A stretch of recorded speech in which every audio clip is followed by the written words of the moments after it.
परम कृपाळु आराध्य इष्टदेव भगवान श्री स्वामीनारायण, पूज्य गुरुदेव शास्त्री जी महाराज, गुरु महाराज, पूज्य स्वामी તેમજ મહારાજને વાલા સર્વે ભક્તોને ભાવથી જય સ્વામિનારાયણ।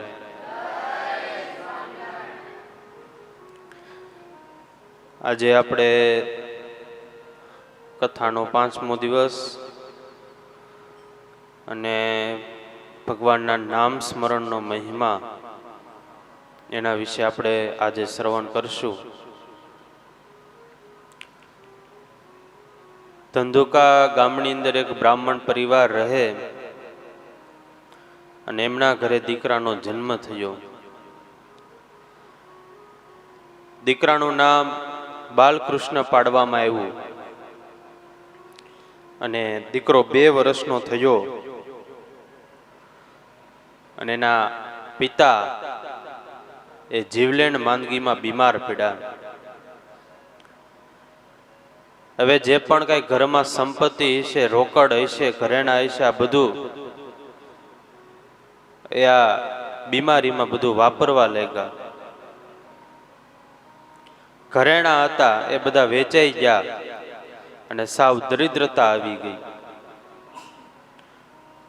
ઔષધની અંદર ખૂબ પૈસા વાપર્યા, ખૂબ ખર્ચા કર્યા, પણ છતાં છેવટે એ બાપા બચ્યા નહીં અને એનું અવસાન થયું। હવે નાનું એવું બાળક હોય 2 વર્ષનું, એટલે એની જવાબદારી અને આખા પરિવારની જવાબદારી એના મા ઉપર આવી। એક વૃદ્ધ દાદીમાં, આ દીકરો 2 વર્ષનો અને એના મા, 3 જણાનો પરિવાર। હવે ઘરની બધી જવાબદારી, પરિવારની બધી જવાબદારી આ છોકરાની મા ઉપર આવી। એટલે પછી એ મા ઘરના નાના મોટા કાંઈ પણ કામ કરે, બીજાના ઘરે કચરા પોતા કરવા જાય, વાસણ ધોવા જાય અને એમાંથી જે પણ કાંઈ મજૂરી મળે એમાંથી પોતાનું ગુજરાન જીવન પસાર કરે। છોકરો ધીરે ધીરે મોટો થયો અને મા એ રાત દિવસ મજૂરી કરીને છોકરાને ભણાવે। છોકરો જુવાન થયો એટલે થોડીક સમજણ આવી અને વિચારે ઘણીવાર કે હું ક્યાં સુધી આવી રીતે ભણીશ અને મારી માં મજૂરી કરશે। હું પણ કંઈક નાની મોટી નોકરીએ લાગી જાઉં જેથી માને હું સહાય રૂપ બનું। એટલે ત્યાં ધંધુકાની અંદર પોસ્ટ ઓફિસમાં પટ્ટાવાળા તરીકે નોકરીમાં રહ્યો અને એમાં સમય જતા એના લગ્ન થયા। માંડ માંડ આમાંથી ઘરના 2 છેડા ભેગા થાય એવી પરિસ્થિતિ થઈ। એક સાંધે ને 13 તૂટે એવી પરિસ્થિતિ, એમાંથી માંડ માંડ બધું ભેગું થવા લાગ્યું અને હાજી તો હરખું હાલે ન હાલે। પરિવારને એમ કે હવે છોકરો કામ કરતો છો તે આપણે હવે કઈ ચિંતા નથી, પણ હાજી તો બધું સેટિંગ થાય ન થાય તે તો કઈક કારણોસર આની નોકરી છૂટી ગઈ પોસ્ટ ઓફિસમાંથી। આખા ધંધુકામાં ફેરો પણ ક્યાંય બીજી નોકરી મળે નહીં। પછી તો થયું કે હવે હું અમદાવાદ જાઉં, ત્યાં કંઈક મેળ પડે તો નોકરીનો। એટલે યુવાન અમદાવાદ આવ્યો, ત્યાં પણ બધી તપાસ કરી, ક્યાંય નોકરી મળે નહીં। ખાવાના ફાફા 2-5 રૂપિયા ઘરેથી લઈને આવ્યો તો એ પણ બધું નાના મોટા ખર્ચમાં ને ખાવા પીવામાં વપરાઈ ગયું। 2 દિવસ પસાર થયા, આ બાલકૃષ્ણ યુવાને ભૂખ્યો છે,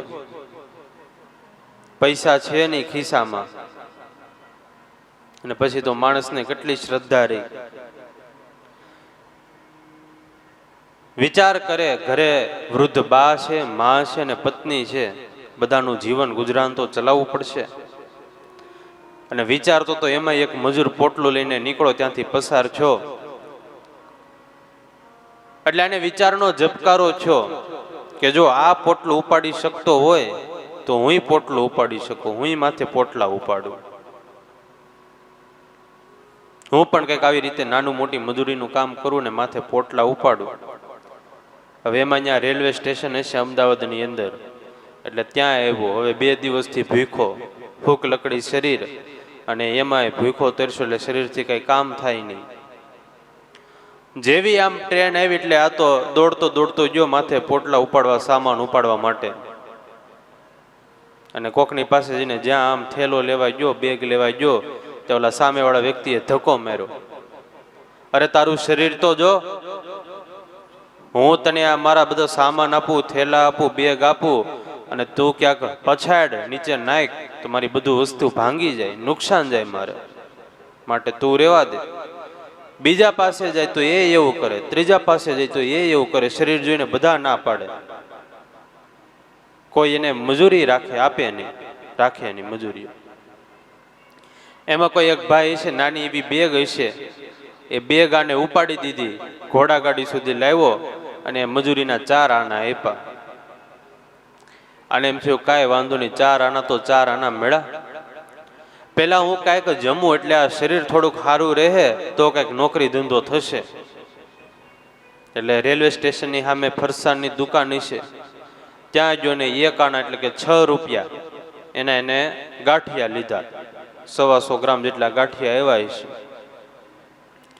હજી તો ગાંઠિયા લઈને જ્યાં જમવા જાય ત્યાં તો સામે ફૂટપાથ ઉપર એક વૃદ્ધ સાધુ જોયા, અપંગ સાધુ હતા. આને દયા આવી ગઈ, ઓહો મારી પાસે તો આ બધી વસ્તુ, શરીર, પૈસા આ તો છે, આ સાધુ પાસે તો કાંઈ નહીં ને પણ અપંગ. એ ગાંઠિયા એને ખવડાવી દીધા, પાછા 1 આનાના ગાંઠિયા લીધા, 2 આના વધ્યા. વિચાર કર્યો આવી રીતે ધીરે ધીરે થોડુંક ભેગા કરશું, કોણ જાણે ન્યાય ધંધુકામાં માં ને દીકરીને પત્નીને બધા ભૂખા હશે તો. આવો વિચાર કરીને ધીરે ધીરે આ પોટલા ઉપાડવાની, થેલા ઉપાડવાની મજૂરી શરૂ કરી. પછી તો નિત્યનો ક્રમ બની ગયો. રેલવે સ્ટેશનમાં જે કોઈ સામાન ઉપાડવા દે તો એનો પોટલા ઉપાડે, સામાન ઉપાડે ને મજૂરી જે પણ કાંઈ આપે બધી ભેગી કરે, થોડીક વાપરે અને બાકી વધે એ ઘરે મોકલે. એમ કરતા કરતા દિવસો પસાર થાય છે. બીજી બાજુ સમાચાર મળ્યા કે ધંધુકામાં ઘરે દીકરીનો જન્મ થયો. પણ હવે તો આને નોકરી એવી અને બીજું કઈ ભેગું થાય એમ છે નહીં, એટલે ઘરે જવાય એમ નહીં. આ બાજુ રેલવે સ્ટેશનમાં જ આખો દિવસ હોવાનું, રહેવાનું, જમવાનું બધું જ અહીંયા જ કરવાનું.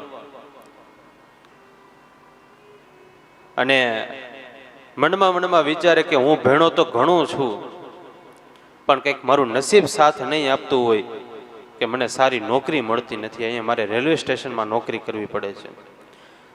એમાં એક દિવસ રેલવે સ્ટેશનમાં કોઈ એના સંબંધી હશે, એ આને પોટલું ઉપાડતા જોઈ ગયા અને આ બાલકૃષ્ણ યુવાનને ધમકાવા લાગ્યા. અરે તું અહીંયા પોટલા ઉપાડે છો એટલે તારી લીધે અમારે બધે બહાર સાંભળવું પડે છે. તું આ મજૂરી કરતો જ ને અત્યારથી જ મૂકી દે. અને અપમાન કરીને ધક્કા મારીને એને રેલવે સ્ટેશનમાંથી બહાર કાઢી નાખ્યા કે તું આ રહેવા દે, તું બીજી નોકરી ગોતી લે, બાકી આ નોકરી તું કરતો ને એમાં તારી લીધે અમે બધા નીચા દેખાય છે. હવે માંડ રેલવે સ્ટેશનમાં ભેગું થતું હતું, એમાં એને ધક્કા મારીને અપમાન કરીને કાઢી નાખ્યા. હવે વિચારે જાવું ક્યાં? આકાશ તરફ દ્રષ્ટિ કરે, હે પ્રભુ તમે આ શું માંડી છે?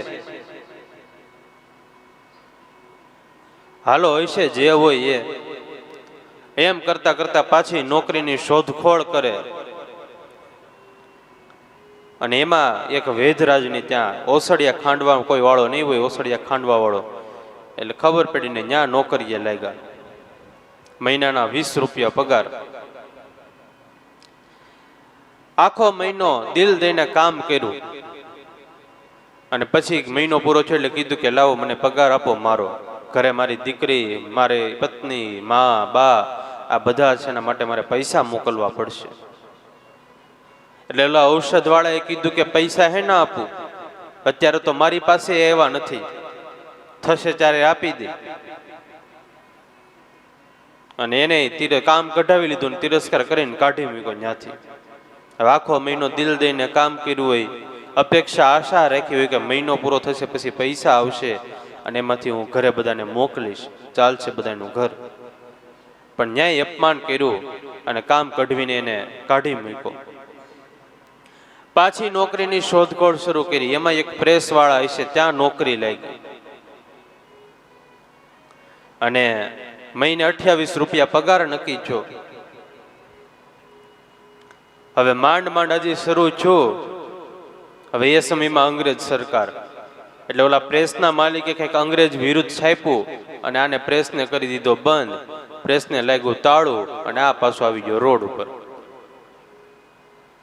માંડ માંડ જ્યાં ભેગું થવાનું થાય ત્યાં કાંઈક ને કંઈક ઊભું હોય. મૂંઝાણો, હવે હું શું કરું, ક્યાં જાઉં? મારા કર્મના વાંકા તે વાણી કોથળીમાંથી કવડ્યા. અને ક્યારેક ક્યારેક એવું હોય, આમ જઈ ઉપરા ઉપરી આવી જાય ને બધું, તે આમ જો તમે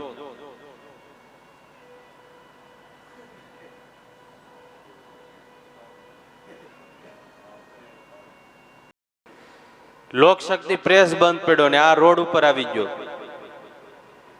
વળી અમદાવાદની અંદર નોકરીની શોધખોળ શરૂ કરી અને એમાં એમજી શાહ કરીને એક પ્રેસનો માલિક, એનો કોન્ટેક્ટ થયો અને એમાં નોકરી લાગી. હવે આ એમજી શાહનો સ્વભાવ ખૂબ સારો એટલે આ પરિવારના સભ્યની જેમ બાલકૃષ્ણને રાખે. એમજી શાહ પાસે પૈસા પણ ખૂબ ધોમ એટલે પૈસા આને સમયસર આપે, પણ ચા પાણી બીડી સિગરેટ આ બધાને પૈસા આપે ને હારો હાર એનો આનંદ કરાવે. હવે એમાં માંડ માંડ શરૂ છું તો એમજી શાહને એમ છું કે આ બિચારો આવ્યો છે, આપણે પ્રેસનું કામ બહુ સારું હાલે છે, તો આપણે પ્રેસને થોડોક મોટો કરીએ. તે 3 ભાગીદારીઓ સાથે લીધા અને પ્રેસનું કામ મોટું કરવા ગયા. એમાં ત્રણેયને અંદરો અંદર કંઈક ડખા છા. તે એ આખો મામલો કોર્ટમાં પહોંચ્યો. પ્રેસને માર્યું સીલ, પ્રેસ થયો બંધ અને આ પાછો આવ્યો રોડ ઉપર. માંડ જ્યાં હાંધવા જાય ત્યાં તૂટે.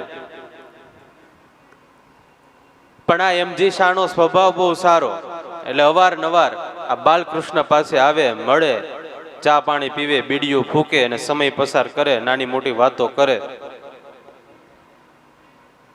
એમજી શાહને તો આત્મહત્યા કરવાનો વિચાર આવી ગયો હતો.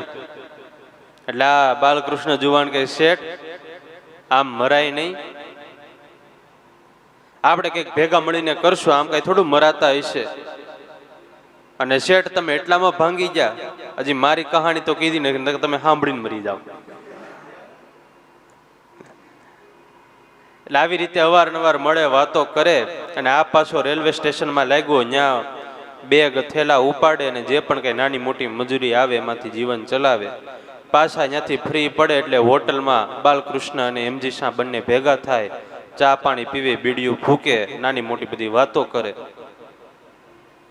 હવે એક તો આ બાલકૃષ્ણનું શરીર ઉજાગરા ખૂબ કરેલા, રેલવે સ્ટેશનમાં માથે પોટલા ઉપાડવાનું કામ કરેલું, ચા બીડી સિગરેટ આ બધું વ્યસન એનું ખૂબ સેવન કરેલું. એટલે આને થોડુંક શરીરમાં બીમારી જેવું લાગ્યું, તાવ, કફ ને શરદી ને એવું બધું. એટલે થયું કે કોઈ સારા ડોક્ટરને બતાવવું. શરીર દિવસે ને દિવસે સુકાતું જાય છે, હાડકા સાવ ગળતા જાય છે, કોઈ ડોક્ટરની પાસે જાવ ને દવા લઉં.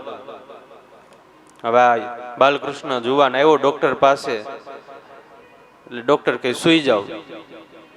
સુતા તપાસ કરીને જોયું કે તમારી ઉંમર કેટલી? તો કે 30 વર્ષની. તો કે તમે બીડીયું બહુ ફૂંકી છે? હા મા બાપ, બીડીયું બહુ પીધી છે. આ શરીર પાસે કામ પણ ઘણું કરાવ્યું છે? હા, કામ પોટલા પણ માથે બહુ ઉપાડ્યા છે. તમે ચાય બહુ પીધી છે? હા, ચાય પણ ઘણી પીધી છે. તો તમને 3જા સ્ટેજનું સહી ટીબી રોગ છે. અને આને તો ચક્કર આવતા આવતા આમ પડતા પડતા રહી ગયો. 3જા સ્ટેજમાં ટીબી સહી. હવે તો આજે દવા છે, એ સમયમાં તો આ ભયંકર રોગ ગણાતો, કેન્સર જેવો. સામે આમ પત્ની દેખાય, એની દીકરી દેખાય, વૃદ્ધ દાદી દેખાય, પોતાની માં દેખાય. આ બધાનું શું થશે? ડોક્ટર કે તમને ટીબી છે, સહી છે, અને જો તમે કહેતા હોય તો હું તમને ડેથ સર્ટિફિકેટ લખી દઉં. તમે ખાલી 6 મહિનાના મહેમાન છો, 6 મહિનાની અંદર તમારું મૃત્યુ થશે. પણ ડોક્ટર આમાંથી કઈ બચવાનો ઉપાય, દવા? તમે કદાચ હજી જો વહેલા આવ્યા હોત તો હું કઈ કરત, પણ હવે તો બીજું આમાં કાંઈ ન થાય. તમે હજી કહેતા હોય તો તમને ડેથ સર્ટિફિકેટ લખી દઉં, પણ તમે 6 મહિનાથી વધારે નહીં જીવો, પછી તમારો નિવાસ ઉપર છે. અને આને તો આમ બધું સામે દેખાય, માં, દીકરીને, પત્નીને બધું. ડોક્ટરે દવાના પડીકા આપ્યા અને આ દવા લઈને રસ્તા ઉપર ચાલતો થયો.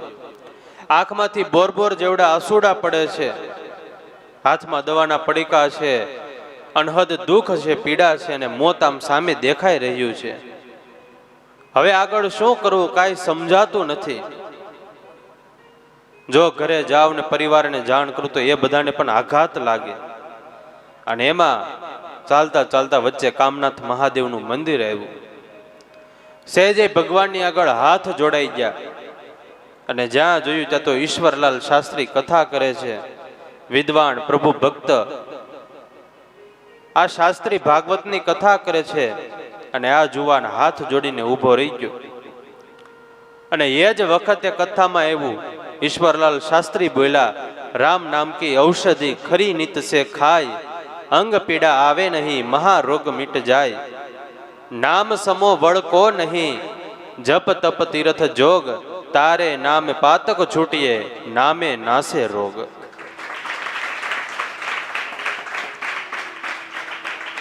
ભગવાન ત્યારે એવું છે, ભગવાનના નામની કૃપા થઈ જાય.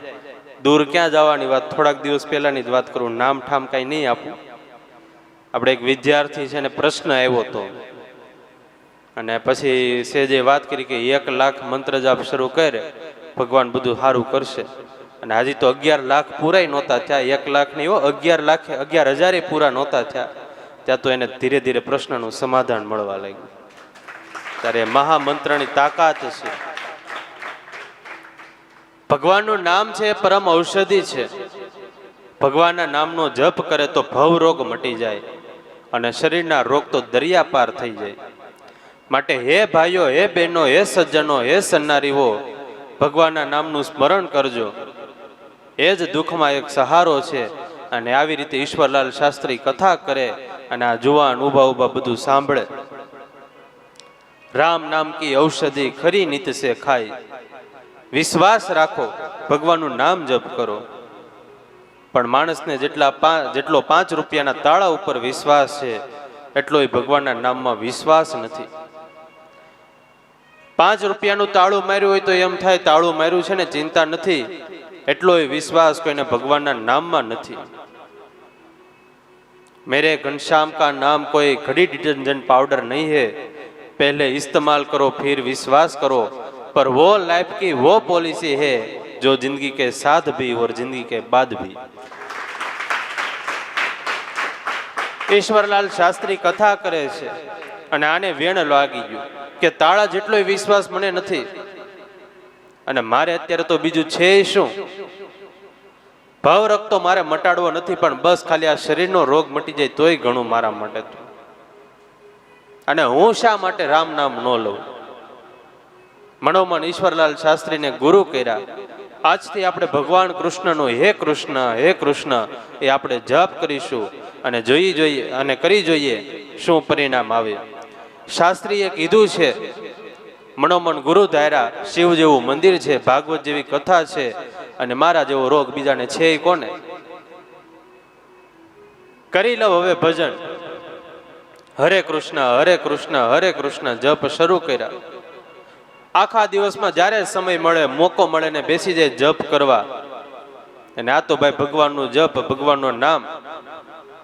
ગોળ અંધારે ખાવ કે અંજવાળે, ગળો લાગે ને લાગે. દાંત કાઢતા કાઢતા ખાવ, ગાળ દેતા દેતા ખાવ, બોલતા બોલતા ખાવ. ગોળ ગળો લાગે ને લાગે. ગોળ સોના જેવો હોય કે કાળી મેષ જેવો હોય, ગોળ ગળો લાગે ને લાગે. ગોળ તમે ચાવીને ખાવ, દાંત ભરાવીને ખાવ, મમરાવીને ખાવ ને ચગડીને ખાવ તોય ગોળ ગળો લાગે ને લાગે જ. એમ ભગવાનનું નામ મીઠું લાગે ને લાગે જ.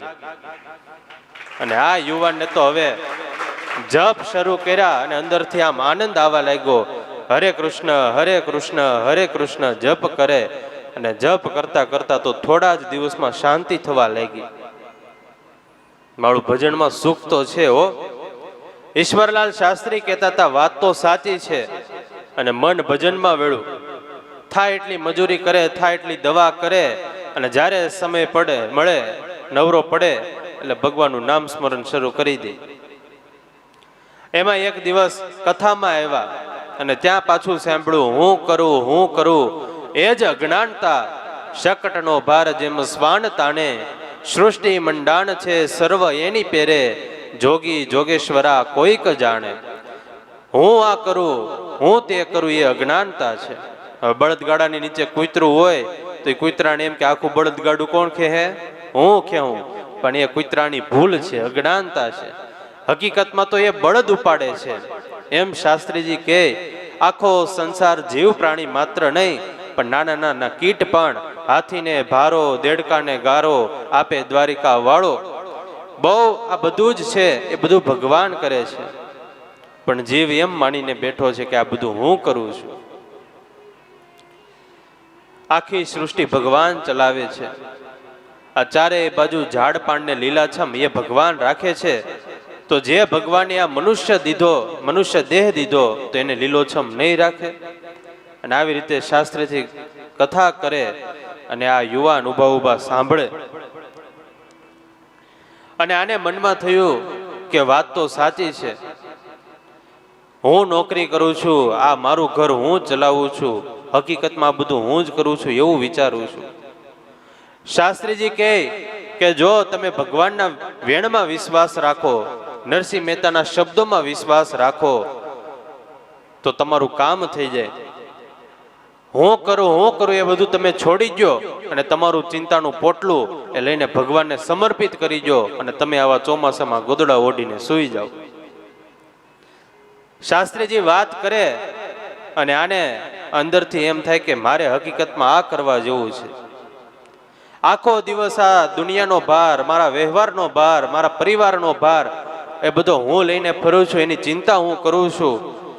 હું આ બધાને ચલાવું છું, આ બધાનું પેટ હું રડું છું, હું નોકરી ધંધા કરું છું, મજૂરી કરું છું.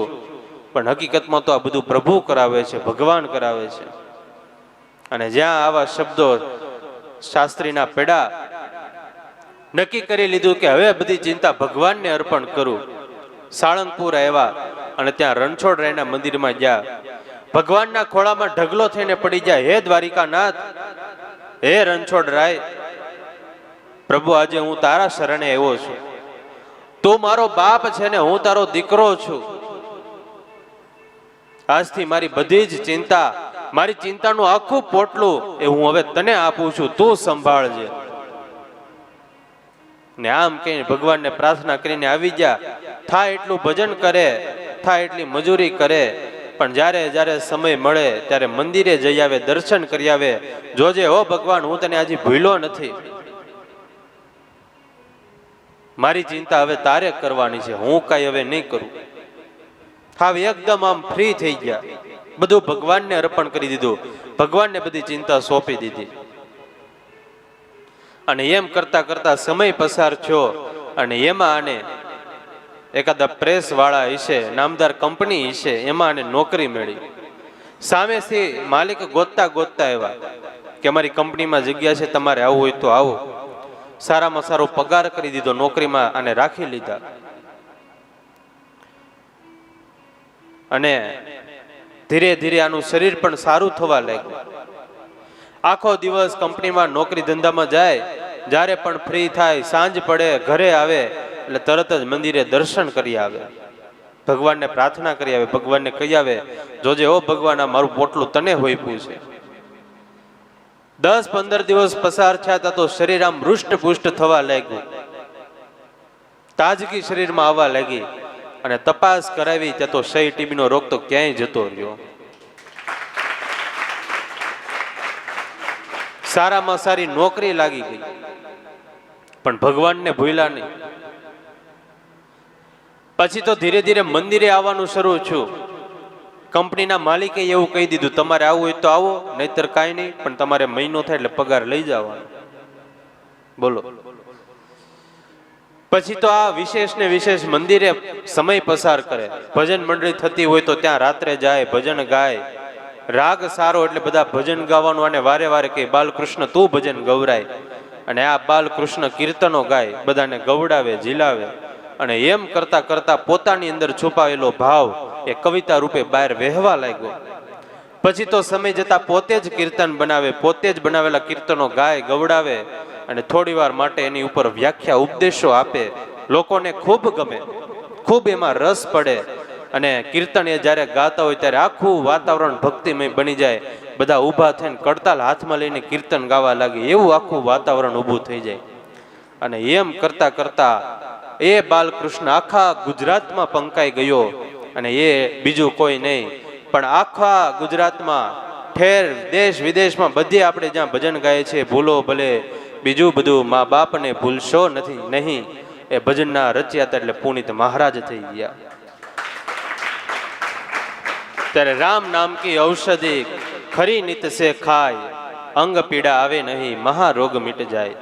ત્યારે આવું ભગવાનનું દિવ્ય નામ શાંતિ આપનાર, સુખ આપનાર, અને આ લોકના ભવ રોગ મટાડનાર છે. ત્યારે એવું નામ ભગવાનનું મને તમને બધાને મળ્યું છે. ત્યારે આજે ભગવાનને પ્રાર્થના કરીએ, એ નામ સ્મરણનો વિશેષ મહિમા આપણી અંદર જાગે, અને આપણે વધારે ને વધારે ભજન કરીએ એવી ભગવાનને પ્રાર્થના સાથે આ સભાને અહીંયા પૂર્ણ કરીએ છીએ. સહજાનંદ સ્વામી મહારાજની જય.